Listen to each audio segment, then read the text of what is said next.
오늘 말씀은 열왕기상 11장에 있는 말씀을 저희가 함께 보겠습니다. 열왕기상 11장 41절부터 12장 1절까지의 말씀을 저희가 한 절씩 교독하고 마지막 12장 1절은 한 목소리로 함께 읽겠습니다. 제가 가진 성경으로는 구약 성경 534면에 있습니다. 열왕기상 11장 41절부터 12장 1절에 있는 말씀 저희가 한 절씩 교독하고 마지막 절은 함께 읽도록 하겠습니다. 제가 먼저 읽겠습니다. 솔로몬의 남은 사적과 그의 행한 모든 일과 그의 지혜는 솔로몬의 실록에 기록되지 아니하였느냐? 솔로몬이 예루살렘에서 온 이스라엘을 다스린 날 수가 40년이라. 솔로몬이 그의 조상들과 함께 잠에 그의 아버지 다윗의 성읍에 장사되고 그의 아들 르호보암이 대신하여 왕이 되니라. 르호보암이 세겜으로 갔으니 이는 온 이스라엘이 그를 왕으로 삼고자 하여 세겜에 이르렀음이더라. 아멘. 앞뒤 잘 한번 인사하고 시작하도록 하겠습니다. 안녕하십니까? 네. 감기가 걸리지 않도록 유의해서 건강 유의하시기 바랍니다. 갑자기 또 여름을 통과하고 가을로 가는 기분이 들지만 여러분들 환절기에 건강 유의하시고 특별히 어르신들은 감기나 여러 가지 건강에 유의하시기 바랍니다. 저희가 드디어 솔로몬의 마지막 시간까지 저희가 왔습니다. 솔로몬의 인생을 저희가 생각하고 지금까지 묵상해 오면서 우리가 들춰내고 성경이 말하는 바가 무엇인가를 생각할 때에 솔로몬이란 사람의 인생이 얼마나 못난 사람인가, 비난받아 마땅한 사람인가를 성경이 우리에게 고발하는 것이 아니라 그마저도 그저 우리와 같이 연약한 사람 중에 한 사람이었다라는 것을 우리에게 끊임없이 이야기해 주고 있는 겁니다. 솔로몬에 대한 모든 일과 모든 지혜는 오늘 본문 41절에 있는 말씀처럼 솔로몬의 실록에 기록되었다라고 맞춰집니다. 솔로몬의 실록이 무엇인가라고 하면 우리는 잘 모릅니다. 그러나 다만 솔로몬이 그 자신의 신하에게 궁중에 있는 어떤 서기관들에게 자신에 대한 일을 기록하게 했을 그런 어떤 문서들이겠죠. 뿐만 아니라 여러분들이 역대하 9장 29절 이런 데 보면은 솔로몬의 실록이 나오는 것뿐만이 아니라 그 이스라엘의 역사라는 것은 선지자 나단의 글, 아히야 선지자인데 아히야의 그 예언, 뭐 잇도의 묵시, 뭐 이런 것들이 성경들이 기록 나옵니다. 거기에 보면은 그런 고대 문서들이 사실 오늘날에는 고고학적으로 발견되지 않았기 때문에 그게 어떤 내용을 정확하게 기록하고 있는지 사실 잘 모릅니다. 우리는 그런 책들을 모르고 오직 우리에게는 성경 말씀만 남아 있습니다. 하나님께서 그런 고대의 문헌들을 다 사라지게 하고 성경만 우리에게 주신 데에는 거기에는 굉장히 은혜가 있습니다. 솔로몬의 실록, 뭐 잇도의 그런 묵시록, 아이야의 글, 뭐 선지자 나단의 글 이런 고대 문헌들이 남아 있다면 만약에 우리가 솔로몬의 행적이나 솔로몬에 대해서 얼마나 정당하고 합당하게 이해할 수 있겠는가? 우리는 이제 회의를 가지죠. 왜냐하면 역사라는 것이 뭐냐면 사실은 왕에 대한 기록을 남기는 건데 우리가 뭐 우리나라 한국의 역사책만 보더라도 역사라는 것은 결국은 왕을 위한 기록들입니다. 그리고 권력자들의 힘들을 위한 기록들이지 사실들을 묶어놓은 역사책이라고 하지만 사실은 권력들만 남은 그런 기록들이 역사책이죠. 이런 의미에서 우리가 성경만 가지고 있는, 그래서 이런 성경만을 통해서 솔로몬을 배운다는 것은 굉장한 은혜입니다. 성경은 실제적인 일, 얼마나 인간이 나약하고 부족했던가를 가감없이 기록하고 있기 때문에 우리가 솔로몬을 좀 더 잘 배울 수 있는 것이 성경 기록들이죠. 사실 하나님의 나라 이스라엘은 다윗 왕 시대에 굉장히 흥왕했습니다. 굉장히 부했죠. 솔로몬이 받은 이런 왕권들, 솔로몬이 가진 이런 재력들은 사실은 다윗이 이루어놓은 것들을 그대로 물려받아서 솔로몬이 가지고 있는 겁니다. 다윗 왕 시대의 그 나라가 그만큼 부했다는 사실인데 차라리 어떤 생각까지 들냐면 하나님께서 다윗 왕 시대에 다윗 왕으로 있던 그 이스라엘 시대에 하나님의 성전을 지었다면 좀 더 하나님의 나라 이스라엘이 그럴듯하게 하나님의 구실을 하지 않았을까라는 생각을 갖는 거죠. 그러나 다윗 시대에 이스라엘이 어떻게 흥왕하고 어떻게 부하게 되고 어떻게 확장되었는가를 생각하면 사실은 전쟁입니다. 전쟁. 그 당시에는 전쟁을 할 수밖에 없었어요. 오늘날처럼, 오늘날들의 나라들처럼 어떤 조약을 갖거나 협정 같은 걸 맺어서 나라들이 부하게 될 수 있는 그때 당시의 시대가 아니죠. 누군가를 침략을 해서 나의 속국으로 만들어야지만 내 나라가 부강하게 되는 겁니다. 그러니까 전쟁을 반드시 했어야 됐어요. 다윗은 그런 전쟁들을 통해서 눈에 보이는 이스라엘 나라를 강국으로 만드는 겁니다. 그런데 한 가지는, 하나님의 나라라는 것은 결국은 그 눈에 보이는 나라에서 끝나지 않는다는 사실이죠. 왜냐하면 눈에 보이지 않는 하나님의 나라를 어떻게 강하게 만들어 갈까가 실제 하나님이 원하시는 거예요. 그러니까 눈에 보이지 않는 하나님의 통치와 하나님이 어떻게 역사하는가를 세상 나라에 드러내는 게 실제 하나님의 목표이기 때문에 그 일을 어떻게 해 나갈 것인가가 이제 질문으로 나와야 되는데, 보이지 않는 하나님의 역사하심과 하나님의 통치를 어떻게 드러낼 것인가를 했을 때 그 핵심이 뭐냐면 사실 성전이었어요. 성전이란 그 의미는 하나님께서 우리를 은혜를 주시고 사랑하시고 자비하시다, 하나님이 우리와 함께 하신다라는 의미가 성전인데, 이 성전의 예배를 통해서 그런 걸 이루어 가는데, 문제는 전쟁을 통해서 나라를, 이스라엘을 부강하게 한 다윗의 시대에 이런 하나님의 보이지 않는 나라의 의미가 얼마나 제대로 나타나겠느냐 하는 거죠. 왜냐하면 이스라엘 나라는 우리가 거듭 살펴봤듯이 출애굽기 19장 6절 이런 데 보면은 제사장 나라였단 말이죠. 제사장 나라라는 것은 뭐냐면 제사장이 하는 직분처럼 그를 통해서 죄인들이 하나님 앞에 돌아오는 거죠. 제사장 나라라는 나라를 통해서 주변에 있는 나라들이 하나님의 은혜와 사랑을 알게 되는 거죠.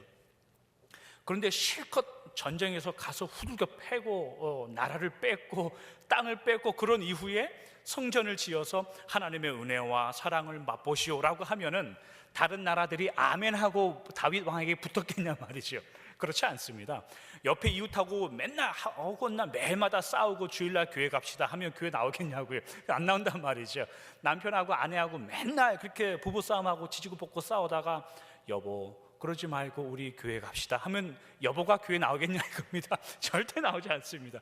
그러니까 다윗 시대에 하나님이 성전을 허락하지 않는 이유가 사실 거기에 있죠.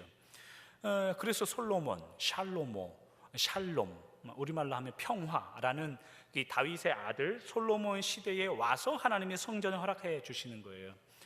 이제는 제사장 나라가 되어서 그 제사장 나라의 직분, 성전에서 예배드림으로 하나님의 은혜와 사랑을 주변 나라에 있는 주변국들에게 잘 베풀고 잘 알려주면서 살아라.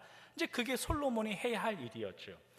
제사장 나라가 되어서 하나님의 은혜와 사랑을 증거하고 전파할 때에 가장 필요한 것이 뭐가 있겠습니까, 여러분? 사랑과 은혜를 나누려면 일단 막 퍼줘야 될 거 아닙니까? 이렇게 막 고추장이나 간장이라도 주면서 전도를 해야 될 거 아니에요. 그러면서 교회를 가자고 해서 나오지 뭐 아무 때나 붙잡고 교회 가자면 나옵니까? 안 나오죠.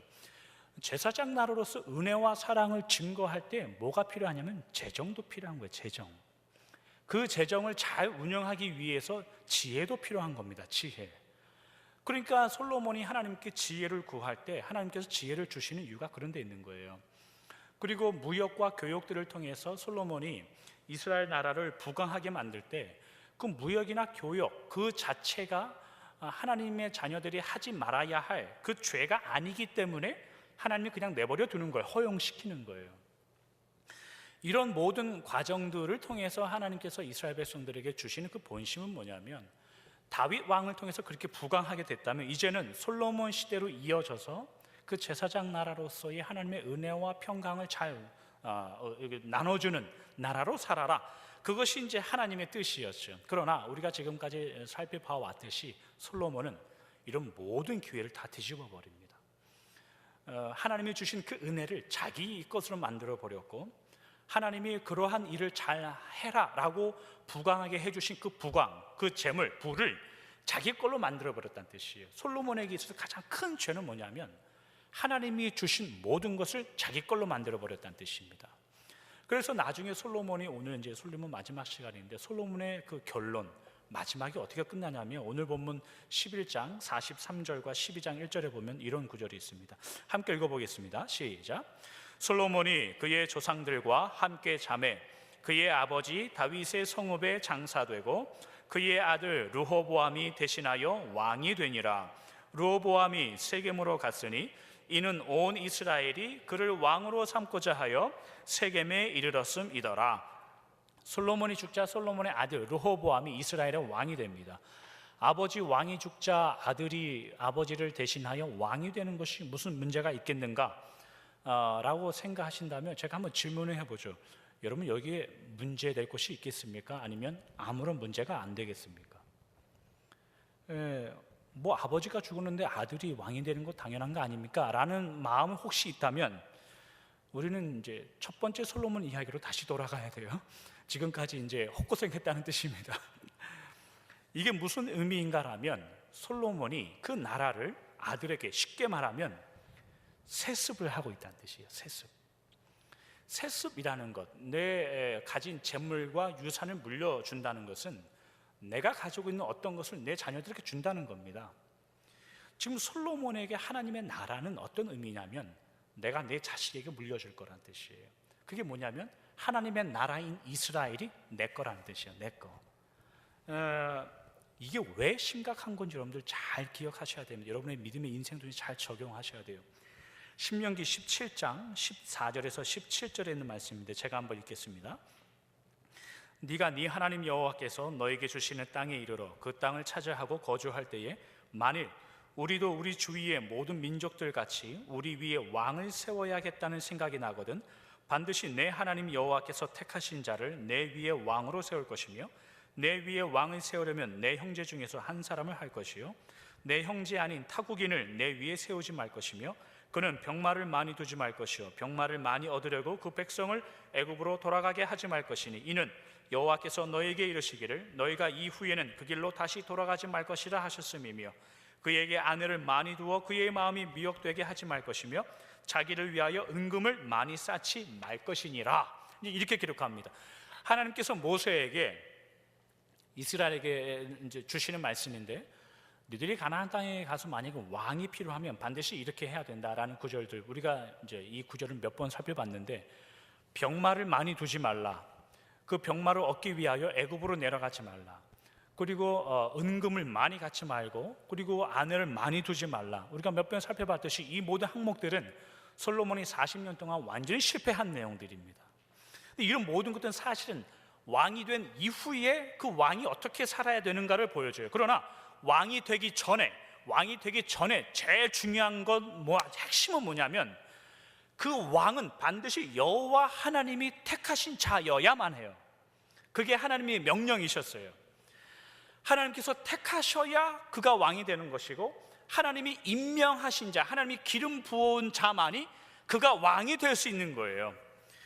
그런데 솔로몬 시대에 와서는 이 왕권이 세습되고 있다는 뜻이에요. 세습되고. 왜 그럴까요? 솔로몬은 이 나라가 내 것이라고 생각했기 때문에 그렇습니다. 그러니까 왜 왕이라는 것을 하나님께서 선택한 사람이 되어야 되는가? 우리가 그 문제를 한번 생각해 보죠. 솔로몬은 3대의 왕이에요. 첫째 왕은 사울 왕이고 그 다음에 다윗이고 그 다음에 이제 솔로몬이 왕이 되는데 사울 왕 1대2대 사울과 다윗을 생각하면 사무엘 선지자가 가서 기름을 부어서 왕으로 세운 왕들이죠. 솔로몬도 사실은 마찬가지예요. 사무엘하 7장 13절 이런 데 보면 하나님께서 다윗에게 너의 아들, 네 몸에서 난 네 아들이 왕이 될 것이다 라고 말해요. 그러니까 그게 솔로몬이 될지 아니면 솔로몬의 다른 형제가 될지 모르지만 다윗의 아들로 태어난 어떤 자가 왕이 될 것이라고 해서 하나님께 임명받은 자예요.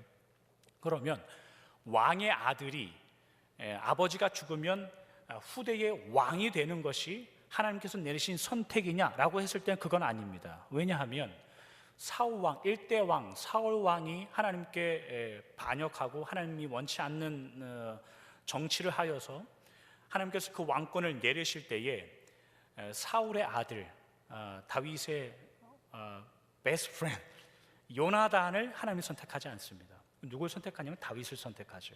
그러니까 자동적으로 아들이 왕이 되는 것이 하나님의 선택이냐? 그런 말이 아니에요.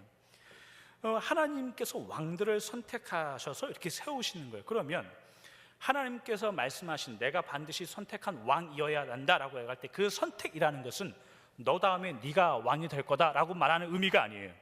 하나님이 말씀하시는 선택이라는 의미는 뭐냐면 반드시 그 존재가, 그 한 사람이 내 나라 이스라엘이라는 나라를 이끌어가기 위하여 정당하고 합당하고 충분하도록 하나님이 만드시겠다는 거예요. 그게 하나님의 선택이라는 의미예요.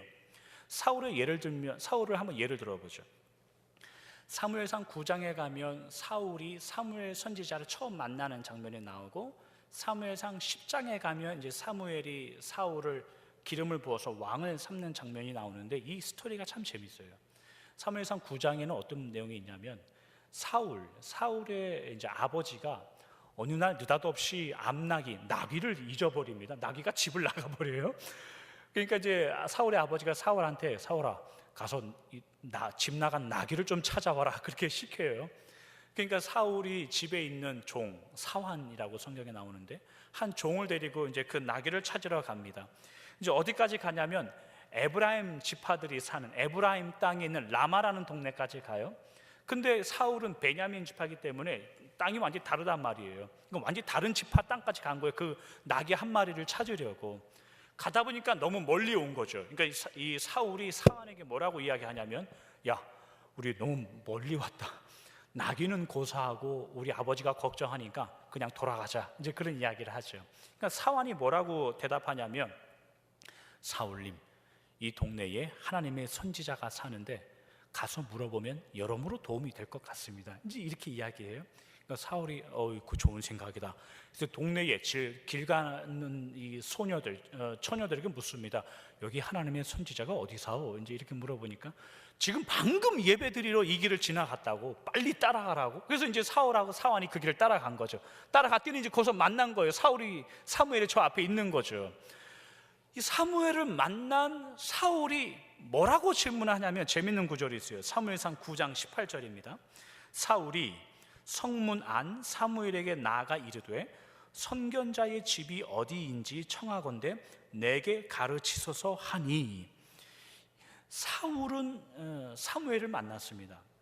그러고 하는 말이 뭐냐면, 당신 혹시 이 동네에 사는 하나님의 선지자 그 사람이 어디 사는지 아시오? 이렇게 물어보는 거예요. 그러자 그 다음 구절에 사무엘이 내가 그 사람이다 이렇게 묻는 거예요. 이게 왜 웃긴지 여러분 얼굴 표정 보니까 아직 모르시는 것 같은데, 여러분들 주일마다 열린교회 와서 예배를 드리는데 H마트 가서 저를 만났단 말이에요. 그래서 저한테 뭘 물어보냐면, 여보 당신 혹시 신목사 누군지 아시오? 그렇게 묻는 거하고 똑같은 거예요. 지금 그런 상황이란 말이죠. 당신 지금 사무엘 집이 어딘지, 이 사울이 지금 그러고 있는 거예요. 사울은 사환보다 몰라요. 자기 집에 있는 종보다 사무엘이 누군가에 대해서 개념이 없는 거죠. 이 동네에 선지자가 사는지도 모르고 사무엘의 얼굴을 봐도 이 사람이 하나님의 사람인지 선지자인지도 알아보지 못하는 사람이 사울의 삶이었다고요. 그러면 사울이 어려서 철이 없는 겁니까? 아니, 그렇지 않습니다. 아버지가 나귀가 도망갔을 때에 그거 찾아오라고 일을 시킬 정도의 어느 정도 잘한 사람이에요. 그거를 찾아오라고 시킬 정도에는 찾으러 갔을 때에 들짐승들이 덤비면은 들짐승들을 이렇게 공격할 만한, 싸울 만한 신체적 조건도 있어야 되는 것이고, 한 사환을 데리고 한 종을 데리고 그 먼 길을 갔다 올 정도의 사리 판단이 있어야 되고 생각이 있어야 된다는 뜻입니다. 그 정도 되는 사람이 이 사울이었단 말이죠. 그러면 사무엘 선지자가 무슨 이 네이퍼빌 한 동네에 목회하는 신목사처럼 이 동네의 한 지역을 다스리는, 한 동네에는 목회하는 시골 촌뜨기입니까? 아니죠. 사무엘 선지자는 온 이스라엘을 불러 모아서 하나님의 말씀을 대언할 정도의 사람이에요. 사무엘이 한마디 하면 온 12지파의 족속들이 한 자리에 모인다고요. 그 정도의 사람이 사무엘 선지자예요.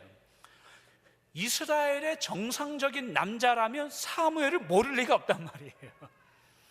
정상적인 신앙을 가지고 이스라엘에 살았다면 사무엘을 모를 리가 없다면, 근데 사울은 모른단 말이에요. 성경은 이런 사울을 어떻게 표현하고 들어가냐면 시골 촌놈인 거예요. 그리고 남들 앞에 무서워서 고개 숙이고 다니는 사람, 대중적인 이 퍼블릭한 공간에 나가면은 항상 누군가 뒤에 숨어 있는 그런 굉장히 내성적인 사람, 누구 얼굴 하나 제대로 쳐다보지 못하는 그런 사람이란 말이죠.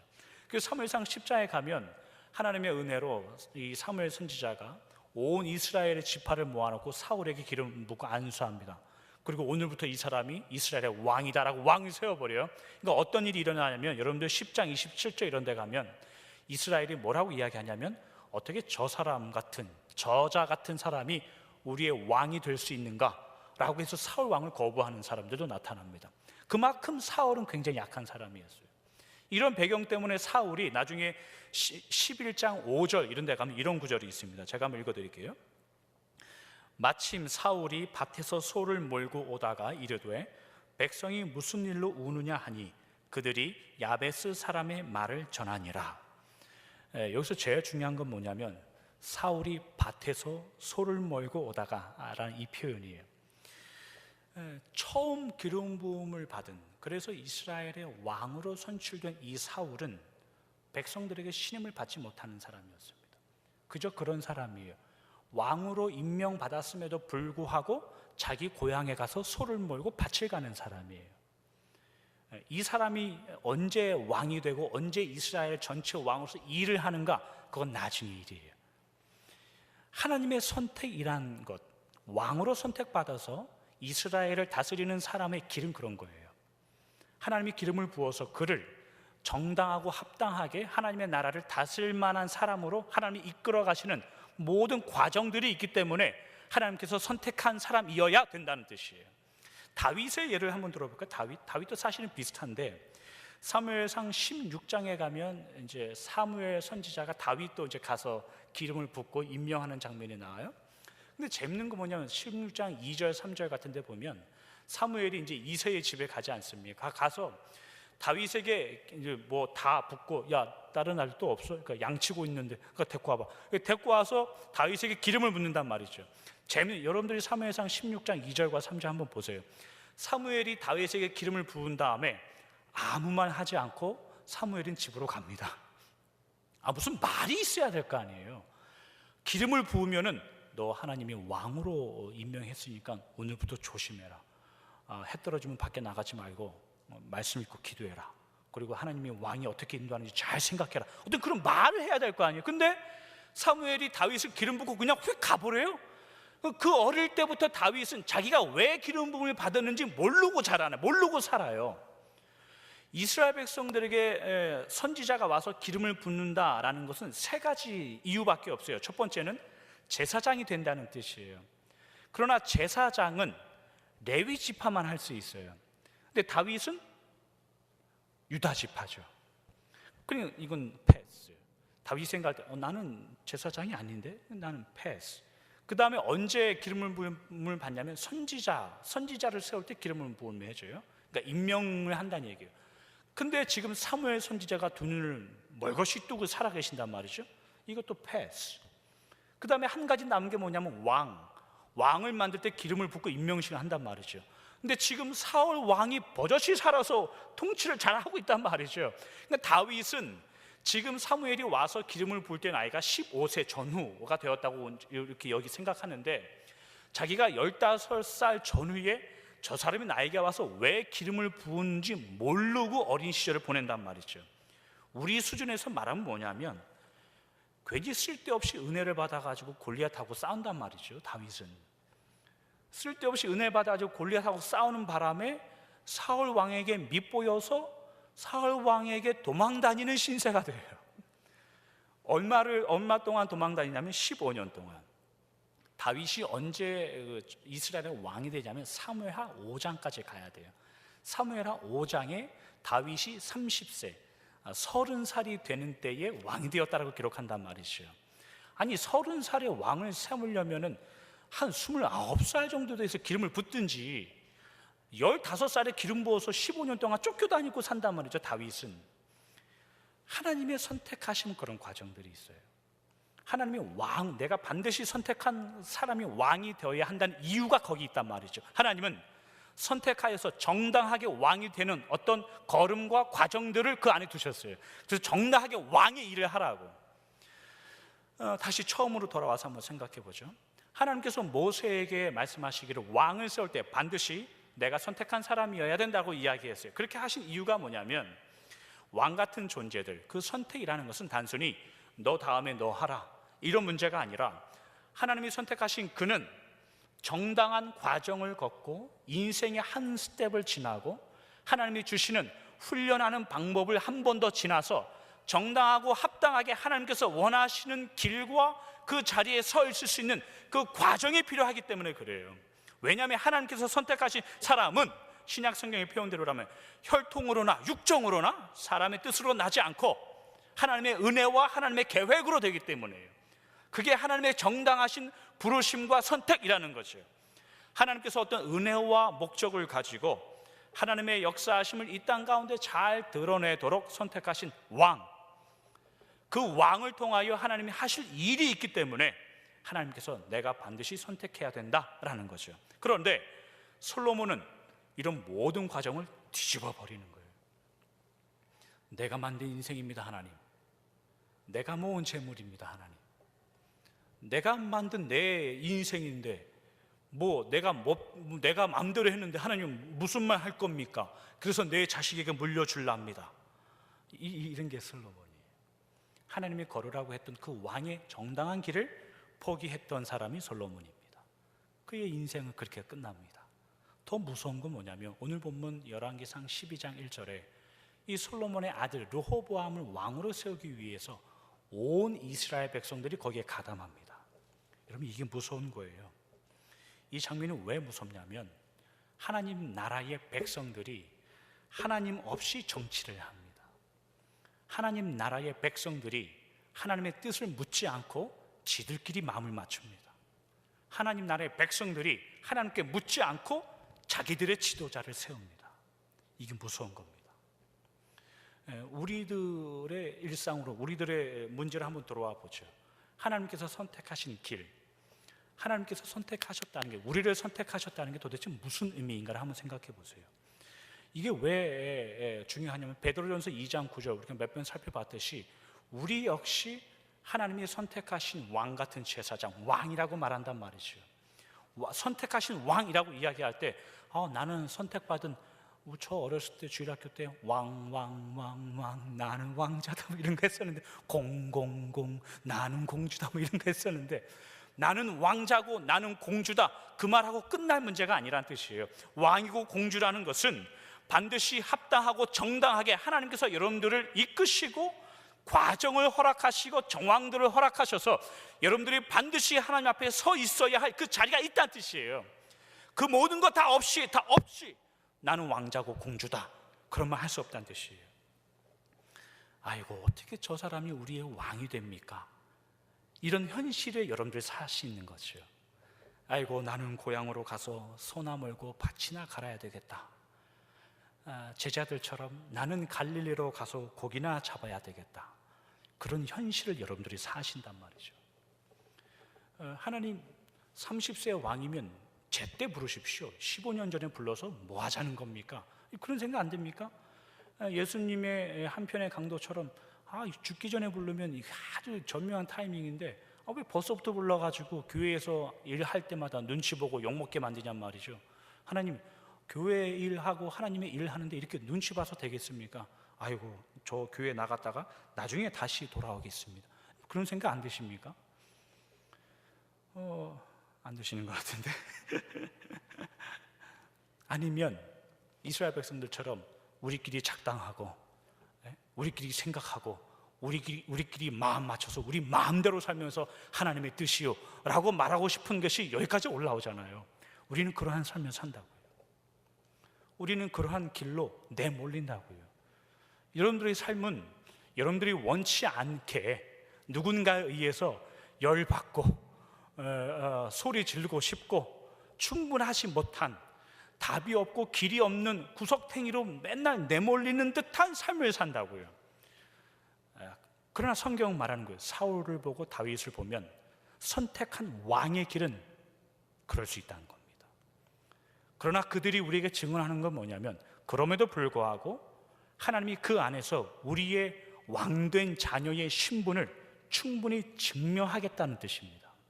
그러니까 여러분, 여러분들의 길을 허비하시면 안 됩니다. 여러분들이 받은 모든 것 내 것이라고, 하나님 내 마음대로 살겠습니다 라고 허비하시면 안 됩니다. 여러분들이 내 몰리더라도, 답답하더라도, 늘 기도하는 문제가 많이 있더라도 성경의 증언을 따라서 하십시오. 그래서 신앙생활이 힘든 겁니다. 그래서 신앙생활이 이거 환장하는 거죠. 어디 가서 자랑도 못하는 거예요. 나 봐라, 교회 갔더니 이렇게 됐다. 그런 말도 어디 가서 제대로 못합니다. 기도해봐라, 하나님이 이렇게 역사해 주신다. 기도하면 그렇게 돼야 되는데 많지 않단 말이죠. 그러니까 어디 가서 기도하라고 쉽게 말도 못 꺼내는 거죠. 그러나 여러분 잊지 마십시오. 여러분들이 선택받은 하나님의 자녀로서의 왕으로서의 길을 잘 걸어내시면 나중에 우리는 예수님과 함께 이 세상을 다스릴 왕의 자리에 가는 겁니다. 어떤 왕의 자리에 앉냐면 에덴 동산에서 하나님이 아담에게 주신 그 명령, 세상을 통치하고 다스려라. 그거를 예수님과 우리가 함께 한다고 성경은 증언합니다. 그게 어디냐면 디모데후서 2장 10절에서 12절에 있는 말씀입니다. 그러므로 내가 택함 받은 자들을 위하여 모든 것을 참음은 그들도 그리스도 예수 안에 있는 구원을 영원한 영광과 함께 받게 하려 함이라. 미쁘다 이 말이요, 우리가 주와 함께 죽었으면 또한 함께 살 것이요, 참으면 또한 함께 왕노릇 할 것이요, 우리가 주를 부인하면 주도 우리를 부인하실 것이라. 여러분, 왕노릇 하기 위해서 참으셔야 됩니다. 참으라는 말은 눈 감아 주라는 말이 아닙니다. 솔로몬 같이 하나님이 주신 그 길을 포기하여 내버리고 던지고 누군가에게 책임을 전가하지 말라는 뜻입니다. 여러분들의 믿음의 길은 여러분들이 걸어내셔야 됩니다. 하나님이 왕으로 선택하셔서, 우리가 솔로몬의 이야기를 마치면서 왕으로 선택하신 그 누군가, 우리들이죠. 우리 모두예요. 그 길을 걸어냄에 있어서 내 것이라고 내 마음대로 할 수 없는 그런 자리에 있지 않습니다. 그저 주어진 하나님이 가라고 하신 그 길을 최선으로 걸어가야 할 그 책임만 우리에게 있는 겁니다. 말씀을 정리하도록 하겠습니다. 솔로몬은 굉장히 멋진 왕이었습니다. 솔로몬 자체가 멋지다는 뜻이 아니라 하나님이 부르셨기 때문에 멋진 겁니다. 멋진 왕으로 불렀다면 멋지게 살아야 되는 겁니다. 멋지게 산다는 의미는 호화롭게 산다는 의미가 아니라 하나님이 왕이시고 우리는 그저 대리인으로, 그는 그저 대리인으로 하나님의 다스림과 통치와 은혜와 사랑을 잘 드러내며 사는 것, 그것이 멋진 왕의 자리입니다. 여러분들도 멋진 왕입니다. 왕, 공주고 왕이고 뭐 그런 겁니다. 여러분들이 특별나서 멋지다는 뜻은 아니죠. 우리가 계속해서 잊지 말아야 될 겁니다. 여러분들의 의사와 관계없이 하나님은 예수님의 십자가의 구속과 인치심으로 말미암아 여러분들을 이 자리에 데려다 놨습니다. 그러니까 빼도 박도 못하는 겁니다. 하나님, 아이고 나중에 하십시다, 이런 말 먼저 못하도록 하나님이 먼저 일을 하셨어요, 여러분들에게. 그래서 이 자리에 데려다 놨단 말이죠. 그럼 여러분들은 왕으로서 어떻게 살아내실 겁니까? 솔로몬처럼 부귀영화를 꿈꾸고 노력하며 그것을 추구하고 사실 겁니까? 아니면 하나님의 대리인으로서, 대리자로서 하나님의 은혜와 사랑을 잘 드러내고 나타내고 이 땅 가운데 사실 겁니까? 그 책임이 여러분 가운데 있습니다. 성도로서 이 땅에 살아가는 인생이라는 것은, 그 의미는 뭐냐면 그저 나중에 하나님과 다스릴 나라의 왕의 연습을 하는 과정이라 생각하시면 됩니다. 그러니까 잘 하셔야 됩니다, 여러분. 겸손하게 하셔야 되고 변함없이 하셔야 됩니다. 그것이 솔로몬의 인생이 우리에게 증명하고 말하고 싶어 하는 것입니다. 다 책임을 주고 조건들을 주고 풍부하게 나눌 수 있는 재물과 지혜도 줬는데 다 여러분들만을 위해서 사용하면 이건 곤란한 겁니다. 하나님께서 넌 뭐하다 왔냐, 그런 말 하면 재미없는 거 아닙니까? 하나님 주신 모든 그 은사와 재물과 하나님이 주신 모든 은혜를 다 쓰고 왔습니다. 가져올 것 얼마 없었습니다. 그렇게 말하면 잘했다, 그런 말 들어야 될 거 아닙니까? 그러한 길을 살아내시기 바랍니다. 솔로몬을 닮지 마십시오. 하나님이 선택한 다윗의 길, 수많은 믿음의 선조들의 길, 그러한 길을 여러분들 믿음으로 살아내시길 주님의 이름으로 축원합니다. 기도하겠습니다. 하나님 감사합니다.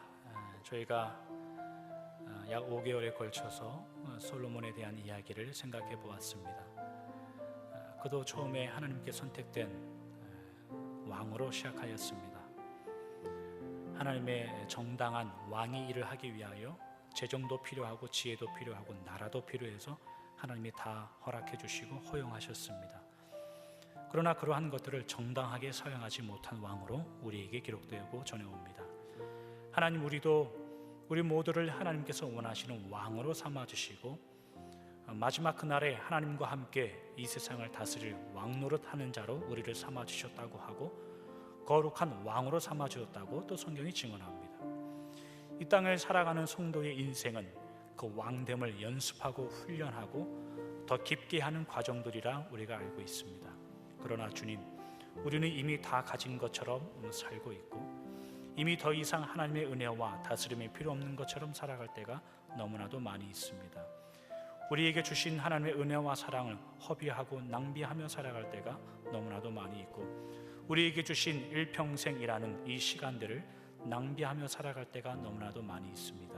하나님, 어떠한 순간이 올지라도 하나님 단련되게 하시고 어떠한 환경과 과정들을 만날지라도 그 안에 더 훈련되어서 깊어지게 하시고 넓어지게 하셔서 주님의 귀한 통치하심과 다스리심을, 은혜를 이 땅 가운데 우리의 주변의 모든 이들에게 전하며 나누며 살 수 있는 왕된 자리를 걷게 하여 주시옵소서. 좋으신 예수님의 이름으로 기도하옵나이다. 아멘.